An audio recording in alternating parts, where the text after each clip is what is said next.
pulling out of the Paris Agreement. That's an international agreement intended to combat global warming by reducing greenhouse gas emissions. The United States will withdraw from the Paris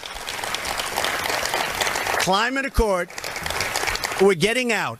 I was elected to represent the citizens of Pittsburgh, not Paris.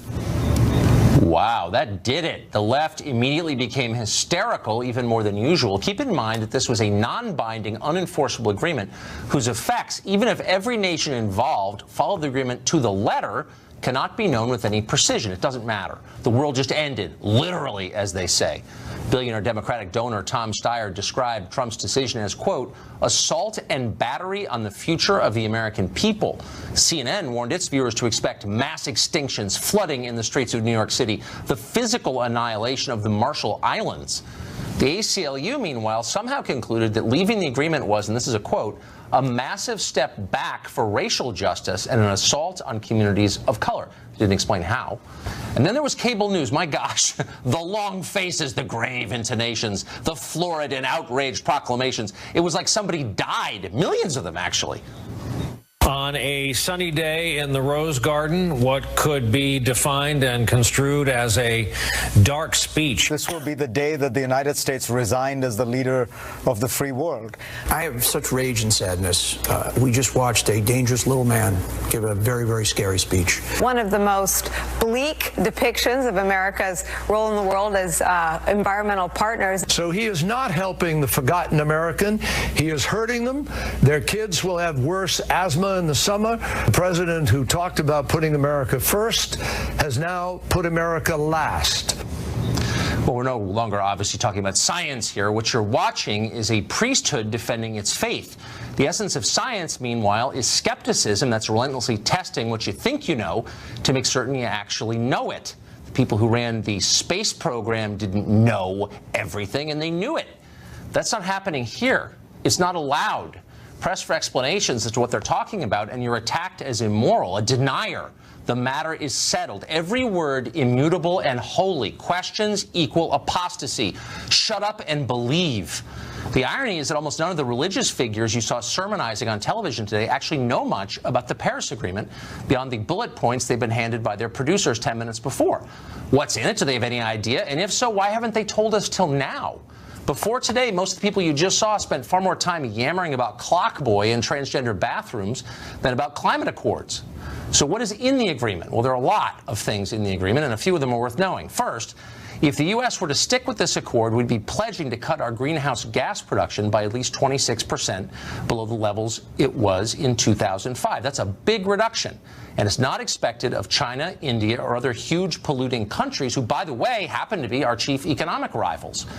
Under the Paris Agreement, rich nations like the United States agree to send $100 billion to poorer countries every year starting in 2020 to aid with their transition to green energy.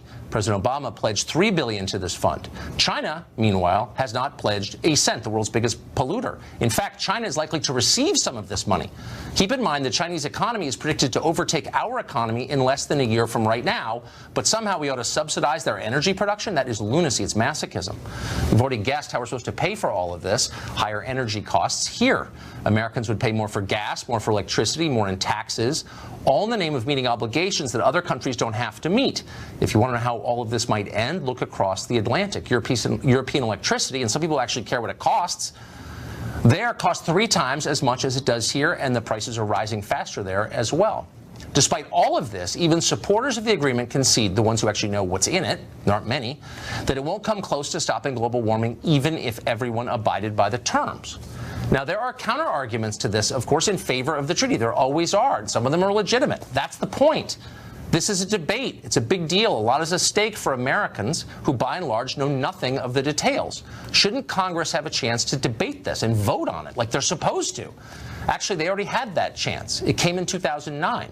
President Obama had a Democratic House and a Senate supermajority that year. The people now telling you that global warming is an existential threat to the world, that everyone will die if we don't get a handle on it, had more power at that moment than at any time since the New Deal in the 30s. And they could have done something about global warming, openly and democratically. Did they? No. They focused on passing the stimulus package, Obamacare, Dodd-Frank. Well, since that year, American voters have consistently elected majorities for whom global warming is not a priority. Because outside of affluent pockets and a relatively small number of zip codes, global warming itself is not a top priority for the American public, not even close. Maybe it should be, but it's not. And that's how democracy works. The public gets to decide what is most important.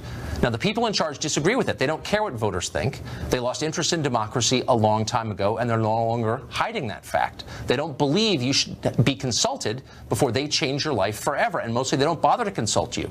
Except today, for once they didn't get their way, and of course they're hysterical about it. Maybe now they'll have to make a real argument on behalf of what they believe or imposing it by force on you. And that's the way the system is supposed to work. Philip Levine is part of the system. He is a former Hillary Clinton surrogate. He's the mayor of Palm Beach, and he joins us tonight. Mr. Mayor, thanks for coming on. Thank you. Miami Beach, Tucker. Miami Beach. Oh, did I say Palm Beach?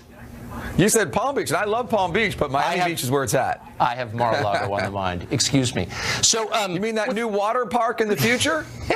So look, you're concerned about rising sea levels. I'm not here to argue that's not a concern, or the details of climate science, because I'm agnostic about it. I'm just wondering how this specific agreement, sending $3 billion a year to countries like India and China, who don't have to lower their emissions rates, is going to fix the global warming problem in Miami Beach. Tucker, let me tell you what's going on in Miami Beach. When I became mayor, we have streets that are flooding during sunny days. The water levels have gone up dramatically. We, of course, moved forward to raise our roads, put in pumps, change our building codes. And it's not because we're so excited to have to do that, but we have to do it for survival of our city. And it's not just Miami Beach. It's coastal cities all over the world. Okay. Hey, Tucker, I heard what you had to say, but I got to tell you something. When the world's leading scientists are telling you this is what's going on, I mean, and some of the smartest minds in the world are telling you this is the reason why, at some point you have to listen. Yeah, you're actually dodging my question completely, and I'm not denying the existence of sea level rise. I'm merely asking a very specific policy question, because this is about policies.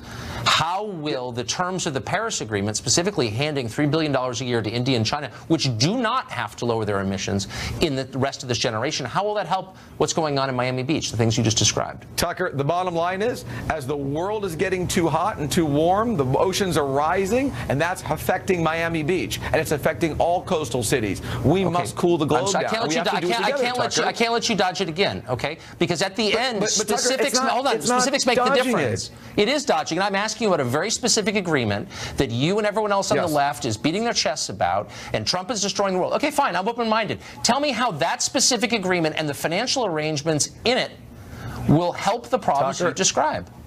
And I'm going to tell you why. First of all, I'm not the guy from the left. And the one thing I can tell you is this. I'm in that radical center. I call myself a radical centrist. And the bottom line is rising oceans aren't Republican and they're not Democrat. So what does an agreement do? An agreement puts the world together in an alignment, and says, we have a problem. Let's work together and solve the problem. I mean, Tucker, let's just say for the slight chance, what about for the slight chance, Tucker, all the world's scientists and some of these great minds, let's just say maybe they're right. If they are, maybe it's a good idea if we do something about it. So what you're saying is you're not bothering. Hold on. What you're saying, you're describing religious faith. You're saying, I don't have to bother to learn any of the details about a very specific agreement that we're all mad about today, because there are people whose names I don't know who think it's a good idea. And my question to you is, why wouldn't the average person say, hey, I'm open-minded, but why don't you give me some specifics and tell me more, win me over, don't force me to participate, explain it to me. It's a democracy after all, right? Isn't it? No question it's a democracy. And you know what? It's an American democracy. And truthfully, it's a world democracy. And as you can imagine, we used to be the leader in that free world democracy. And I think really today, I got to tell you, what Fareed Zakaria said, and I heard you say, it's kind of right. We gave up leadership. Man, I thought you guys believed in science. Why don't you give me some, why don't you tell me why allowing China to take a pass on reducing its greenhouse emissions for years is going to reduce global warming and its effects? I don't understand. What's the answer? But the fact of the matter is, think about it, Tucker. China signed this agreement. Europe signed it. India signed it. Everyone's in it together to make the globe a better place, to reduce these emissions. And I mean, come on. You're talking about going through. Is there a single person watching this show stupid enough to be convinced by what you are saying? I'm open-minded. I want you to convince me that the Paris Agreement is a good thing, will reduce global warming, and you're not even trying. Almost every mayor in America now has come together and say we're going to adhere to those protocols. protocols. argument? Is that really your argument? No question. Like other we have people are to. doing we it, therefore it's a good idea? And we know, dude, Tucker.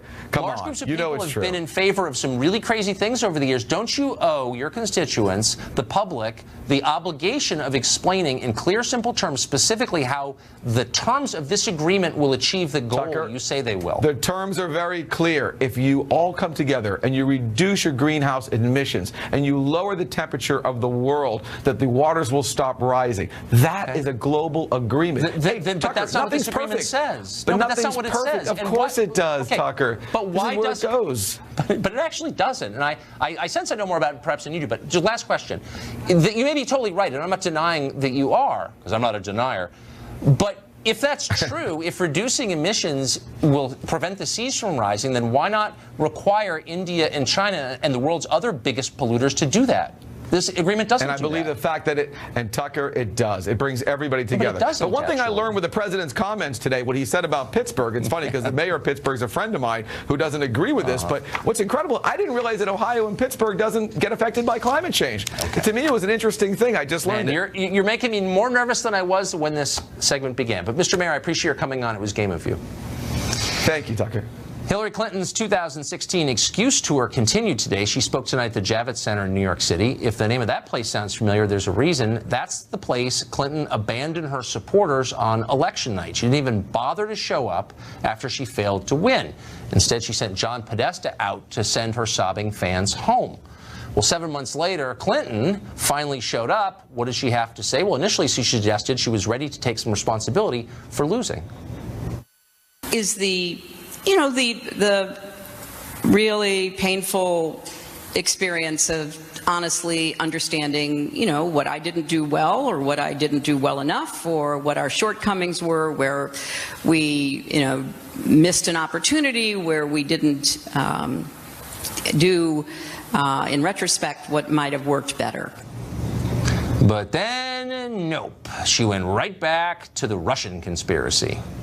Obviously, I'm particularly concerned about the role that Russia played and the very serious interference that we know they were responsible for in our most fundamental democratic act. You can't be all right with the idea that a foreign adversary was trying to influence the outcome of our election. But it wasn't just secret Macedonian agents who derailed her God-given job as president. It was, of course, sexism.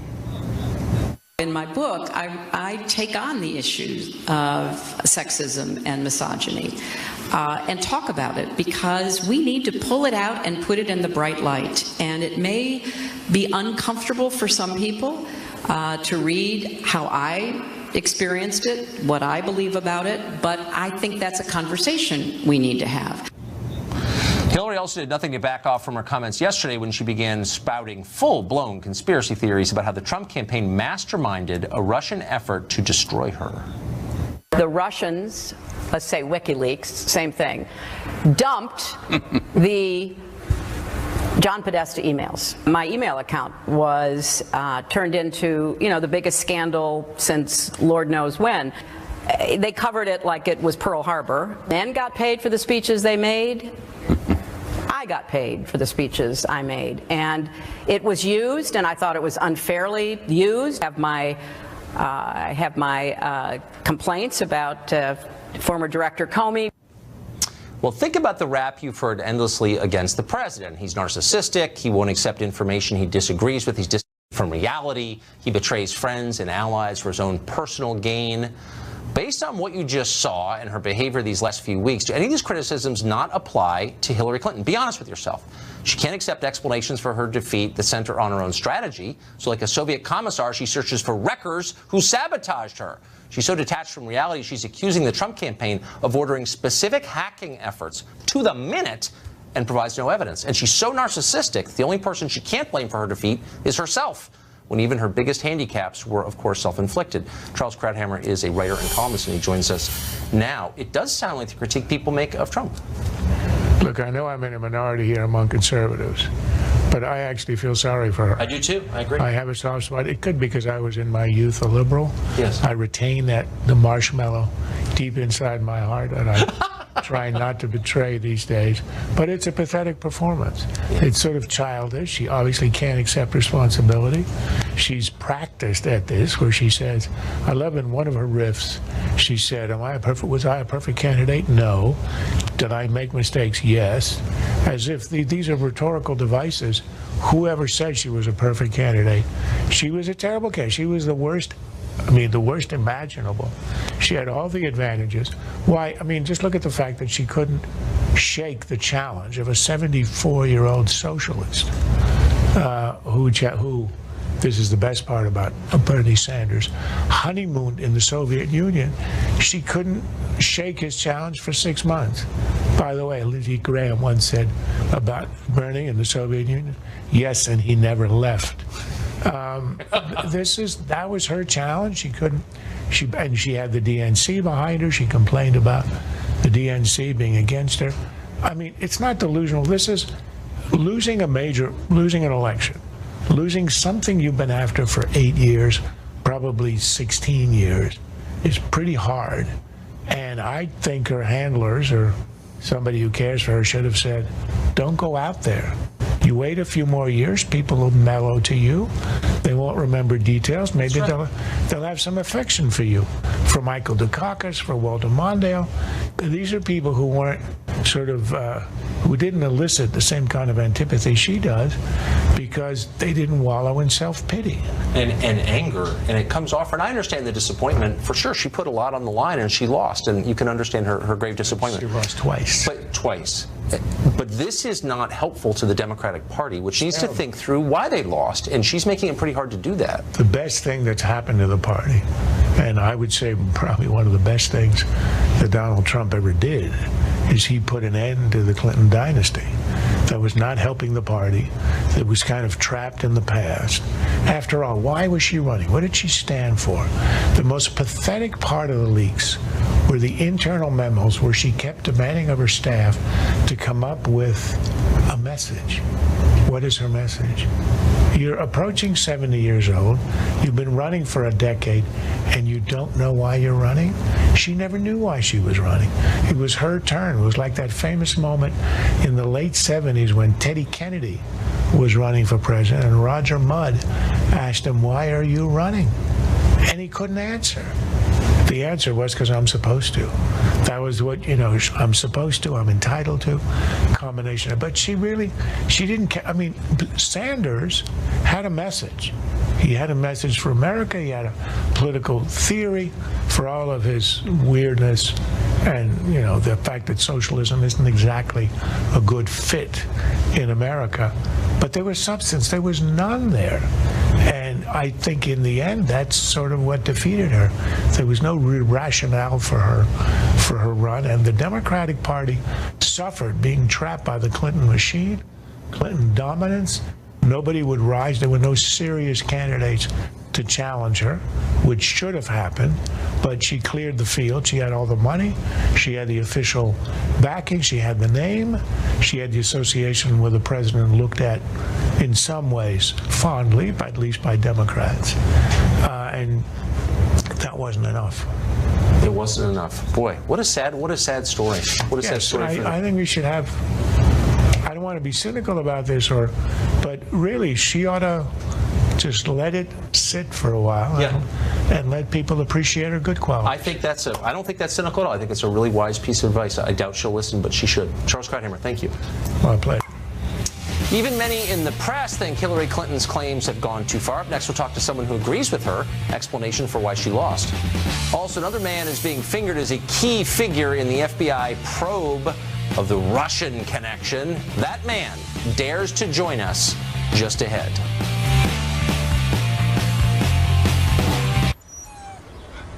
Let's go. We're not coming out. I got this. Guys, I know being a first-time homeowner is scary, but you don't have to do this. What if a tree falls on our garage? What if a tornado rips off our roof? You're covered, and you bundled your home and auto insurance.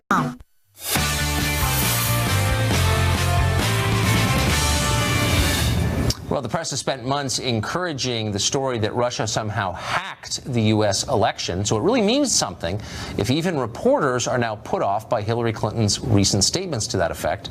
Today, NBC News reporter Andrea Mitchell said that Clinton's claims about that are not backed by evidence. She's drawing a conspiracy theory.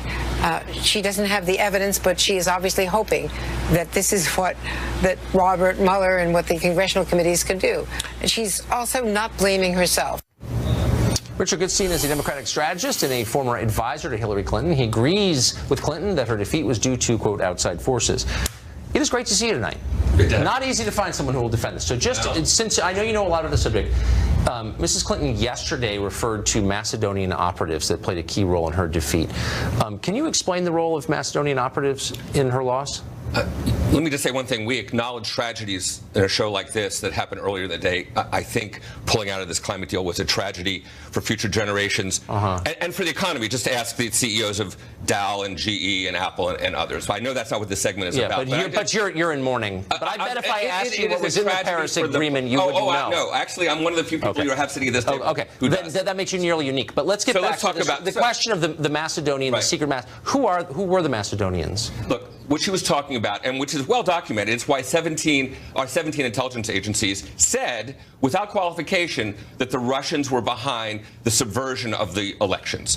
But she's talking about the Macedonians. Who were these Macedonians? Hillary Clinton tried to become president 6 months ago. And yesterday on live TV with Kara Swisher, she said the Macedonians did this, these agents. Who were they? I think we saw reports of that as well. They were also working in cahoots with the Russians and WikiLeaks. Look, how does she know that?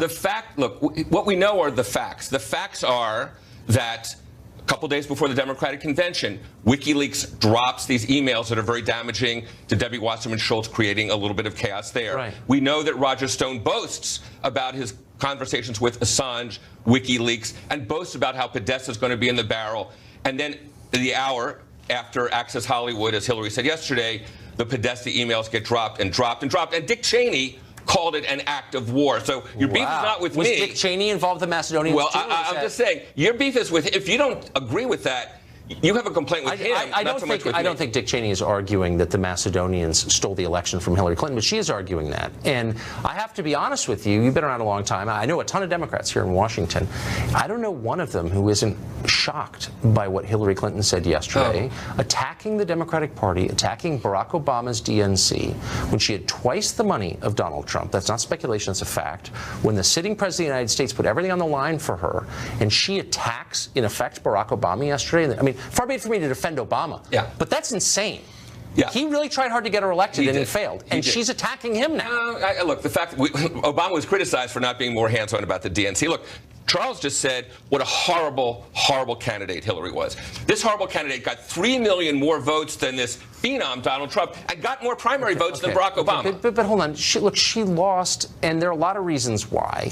But to turn around and blame the Democratic Party, which was all in for Hillary Clinton, and the DNC, even her former aide, Patty Sleaze Doyle, yesterday said, come on now, this is a horrible thing to do. As a Democrat, how can you defend that? Look, her principal beef is with Comey. The fact of the matter is, if you look at the polls... I thought it was with the Russians. She's up, well, she is two. The principal one is with Comey. If you look at the polls... But what about sexism? The day of the Comey letter, she's up 6. And by the time all the dust settles, every single morning for the next week, the mainstream media is talking about the Comey letter, and undecideds, as a result, break for Trump in those few swing states. I've heard the theory. What did she do wrong, though? She said, I take responsibility for what I did wrong, but I never heard what exactly she did wrong. How did she mess up? She must be culpable in this, too. She lost her second election in a row. So what specifically did she do wrong? I think what she would say is, if she had to do all over again from a messaging standpoint, she would say something along the lines of, I know how to create 22 million new jobs. I was in the White House when that happened. And so this business about what Trump said about creating jobs would be an illusion. Because my husband did it. Well, because she was there and she knew, as opposed to, look, we now have somebody who doesn't really know that Frederick Douglass is not alive. He thinks that Andrew Jackson was around for the Civil War. And he won. So I guess what you're saying is, if only she'd had a different message, but isn't the message the same as the campaign? Look, an entire campaign is built around a message. So you're conceding that she had the wrong message. That's like saying the car's great, it just has no engine. No, because the fact is, the message was great until the Comey letter. Again, she was up 6 points. What was the message before that? She was up 6 points, which was more than Obama was up 10 days out before. I covered it. I can't remember. What was the message before the Comey letter? Well, she was basically saying to the middle class, with help that you're going to get, whether it's through education or research and development or job training and all the things, child care. All the things that, frankly, we've seen Congress, frankly, say no to. So I just want to be totally clear. So what she did wrong, because this is a key question. What did she do wrong? She said herself she did. She had this great message that you couldn't explain very well. I'm sorry you didn't like it. But she should have changed it. It was working until the Comey letter. She should have changed it to something else after the Comey letter. She should have changed her message after the Comey letter, but she didn't? Is that what she did wrong? I'm saying that the Comey letter was so serious. There were 50-fold more what should research. She have done? There were 50-fold more searches for Clinton FBI after the Comey letter. There was a big distraction. So you can laugh, Tucker. But again, the message was working. She would have been seen as a genius. I get it. But Dessa would be a genius. Look, I think Comey hurt her. I've said that 100 times on this show. I just want to know what she did wrong, and neither you nor she can give me a clear account of it. I'm telling you. And that's very telling. The message should have been more about jobs and less kind of, frankly, stronger together. It would just be about jobs. And I think she had a credible case because when she was living in the White House, 22 million jobs were created. Why didn't she say it? I think when you have her on the show, you'll have to ask her. Because if you can't get your message right, then why would we elect you president? Oh, because she had the competence, the core competence that we now pray for, that we pray for in this country. She seemed kind of nuts, actually, yesterday and today. But whatever. That's just my view. Okay. It was great to see you. Thank you for that. Thanks for having me back. Hillary Clinton is the only one determined to expand the Russia conspiracy. Now, unnamed sources, apparently from within the U.S. intelligence community, are calling Nigel Farage a person of interest, whatever that means, in the FBI probe of the Trump campaign. Could he be a Russian spy too? Thankfully, he's agreed to leave his handlers behind and join us in moments to answer that question. Stay tuned. I'd never miss an early morning market, but with my back pain, I couldn't sleep or get up in time. Then, I found Aleve PM. The only one to combine a safe sleep aid plus the 12-hour pain-relieving strength of Aleve. And now, I'm back. Aleve PM for a... Movantik may interact with them, causing side effects. Don't back down from OIC. Talk to your doctor about Movantik. Remember, Mo, Van, Tick. If you can't afford your medication, AstraZeneca may be able to help.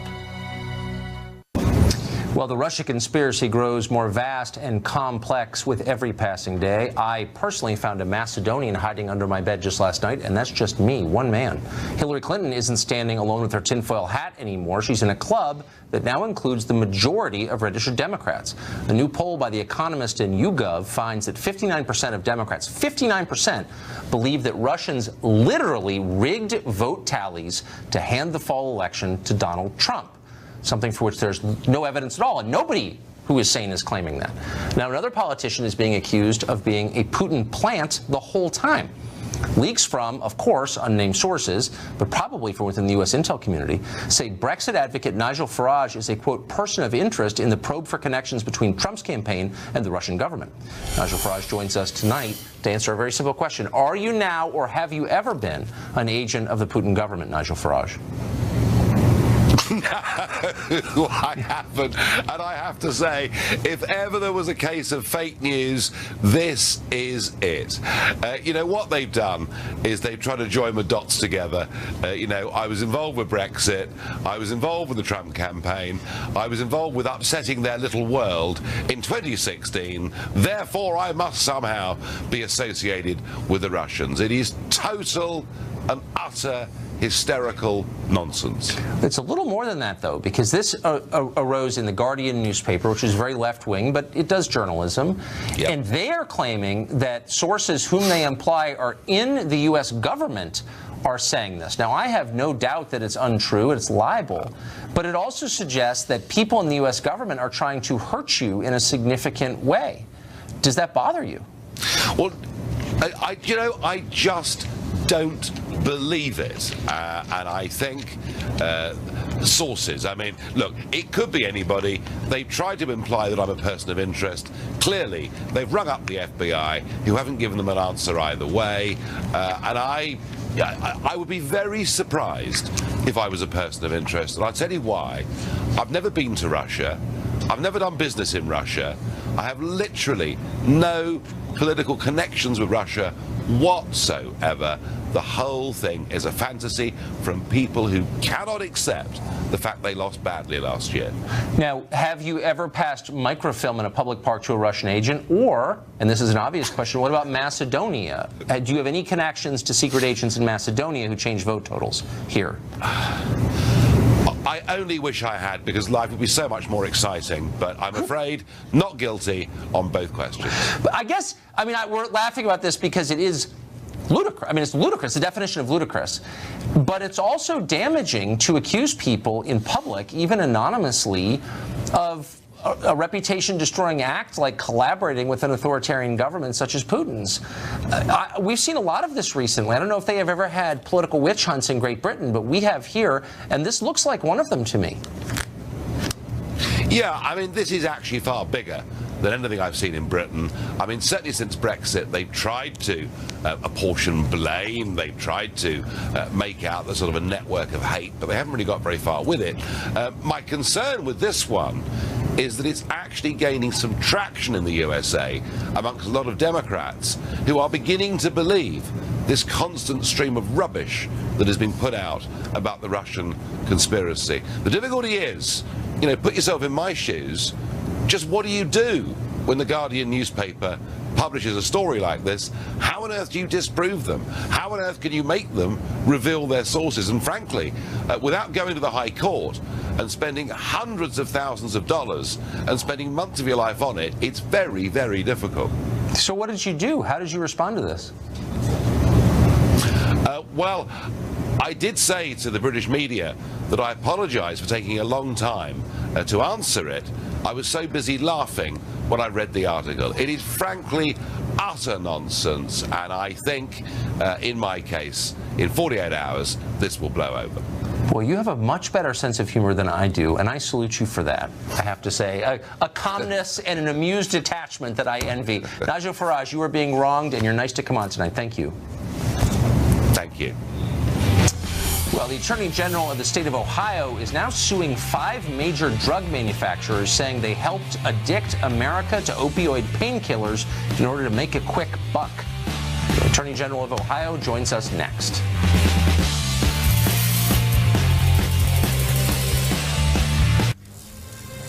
The sun will come out tomorrow. For people with heart failure, tomorrow is not a given, but Entresto is a... Bringing tonight a new segment of Drugged, which is our ongoing... Yourself with AC Pro. In just 3 easy steps, enjoy the comfort of 2 times the cooling boosters from the #1 selling coldest air. Nothing cools like AC Pro. We want to bring you tonight a new segment of Drugged, which is our ongoing look at the horrifying opioid crisis gripping the United States, mostly outside the major cities. In previous segments, we told you about the major role that the OxyContin creator Purdue Pharma and other drug companies have played in the wide acceptance and the distribution of highly addictive painkillers. They argued for both of those, and they worked with terrible consequences. Now, the Attorney General of Ohio, Mike DeWine, wants to take them to task for that. His state is suing Purdue Pharma and 4 other drug companies, accusing them of responsibility in creating a drug epidemic that's killed more Ohioans so far than the Vietnam War did. Attorney General Mike DeWine joins us tonight. Thanks a lot for joining us. So what's the essence of your case against Purdue Pharma and the other 4 companies here? You know, Tucker, the essence of our case is this. Historically, these pain meds were used for end-of-life situations. Someone has cancer, they're dying of cancer. They were also used for someone has a wisdom tooth out, they might take 1 or 2. But beginning in the late 90s, what the drug companies did in a very concerted way, and they spent hundreds of millions of dollars to do this, they tried to sell doctors, first of all. And the doctors that they were targeting were not really the pain specialists. They were the general practitioners, the family doctors that you and I would go to. And they targeted them, and they wanted them to believe and told them that this medication was not very addictive. They told them that it was very, very appropriate for someone who has long-term pain, chronic pain.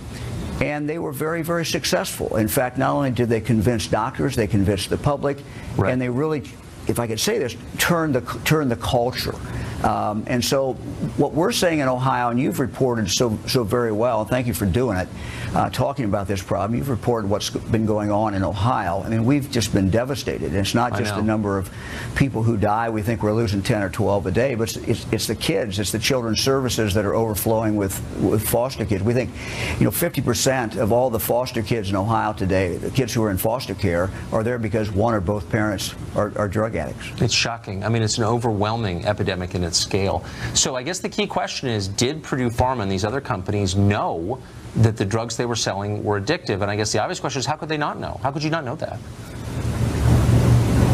Well, I think that's right. How could they not know? And, they went to great expense. And you'll have to hand it to them. They were very, very successful in changing the culture. And they did it in some of the same ways, frankly, that we'd seen before with tobacco. I mean, the one thing that stands out is they would fund kind of a third party who supposedly was unbiased, and they would come out with reports that were saying, yes, this is just, it's not very addictive. They would employ doctors, key opinion makers in the community. They would give them slides, they would give them talking points, and they would pay them. And the doctors, I'm sure, believed that what they were saying was true. I mean, the pharmaceutical company who had done the research on it was telling them that. So they believe that. They even came up with a thing that they called pseudo-addiction. And so when someone was showing all the signs of addiction, and the doctor was treating that person, Purdue Pharma and the other ones would basically say, oh no, that's pseudo-addiction, and that what you really need to do is there's not enough pain pills being prescribed. You have to go and prescribe more. You just haven't hit to the point. So, well, that's they just really misled the American people. Do you have evidence and the doctor that it wasn't an honest mistake?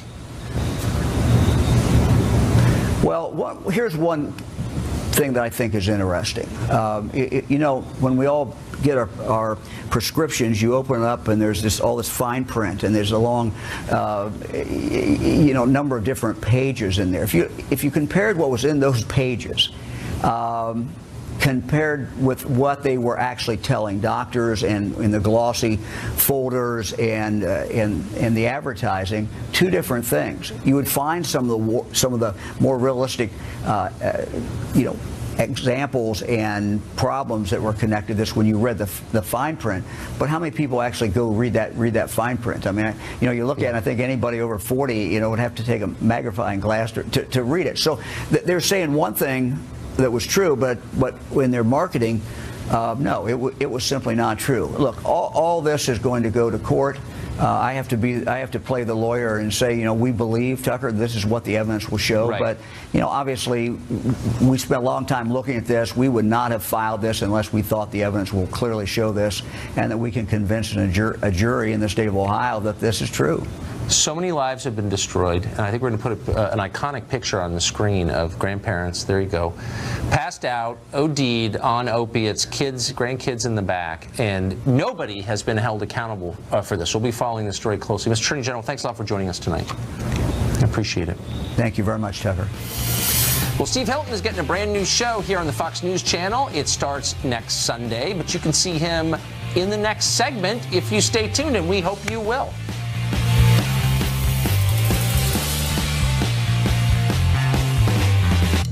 What is this place? The Modern Software Factory, a hub of digital transformation. Is this where we come to compete? This is what you build to compete. 9 p.m. and he joins us now. It's called The Next Revolution. Work on online at drpowergrader.com. Time now for the Friend Zone. We bring one of our pals from the network onto the show. Tonight is Steve Hilton. He's about to become the newest host on this channel. His program is called The Next Revolution with Steve Hilton. It's airing for the first time Sunday at 9 p.m. and he joins us now. Steve, first of all, congratulations. This is awesome. I'm going to watch the show every Sunday night. You're doing it from Los Angeles. What is that like? And are you taking any flack from your neighbors who maybe don't agree with you? Yeah, lots of flack. Thank you, Tucker, for giving me the chance to talk about it. But before we get into it, I have a very important Kofifi update for you. So last night on your show, you unleashed some wild speculation that the president's tweet, Kofifi, was actually Hungarian. Now, my parents are Hungarian. I speak Hungarian. I can confirm that Kofifi is not Hungarian. It's funny. I got clear that up. I got an email from Charlie Gogolak, who's a friend of mine, one of the great place kickers in football history, who's Hungarian, and said, not Hungarian. I think it's Finnish now. There you are. Whatever. Whatever. So, what's the show about? So what I really want the show to be about is the sworn enemy of lying, pomposity, smugness and groupthink. But someone got there first, so we can't do that. But it's very much in line with the way you see the world, Tucker. We're going to be looking at the failures of the elitist policies that we've seen for decades now from governments all over the world, from different parties that have really let people down, especially working people. And we're going to be setting out a positive agenda for changes that will actually help people in their daily lives. So I'm calling it positive populism. That's the idea. So I guess it's just a broader question here, but the hysteria coming from the people in charge recently is so intense. Is that because they feel their grip on power slipping, or they're becoming more delusional, or what is going on with those people? I think that's exactly right. They've had it their way for so long. You've had the elites in business and in government. They've centralized power. You've got corporations getting bigger and bigger, operating on a global scale, unaccountable to the people that work for them or that they serve. Same is happening with government, these multinational institutions. And they finally see the people have had enough of it. And in vote after vote, you saw it with Brexit, you saw it here with Donald Trump last year. The people are trying to carry out this revolution. That's why we've called it the next revolution. We want to explain that populist movement and then look at what's coming next, what might be coming next and what should be coming next to really put power back in people's hands. Steve Hilton, one of the smartest people I know and one of the best explainers. It's going to be great. The show is The Next Revolution this Sunday and every Sunday, 9 p.m. Eastern. Steve, thanks a lot for that. We'll be right back. I accept I take easier trails than I used to. I even accept I have a higher risk of stroke due to AFib, a type of irregular heartbeat not caused by a heart. Better yet, let's go bring the entire New York studio live. Let's go anytime, anywhere, with anyone who's willing. And let's go do it all right here. Ready to go? Peloton.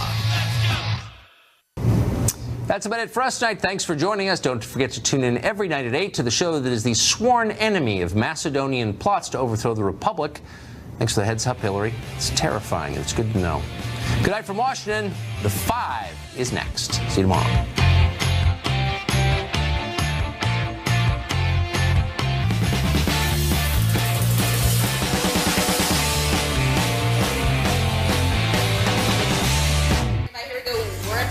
No, we're not.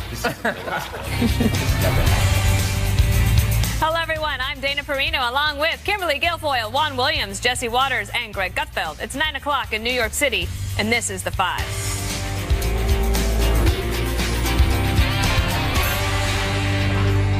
President Trump today fulfilled a controversial and major campaign promise by pulling the United States out of the landmark Paris Climate Agreement.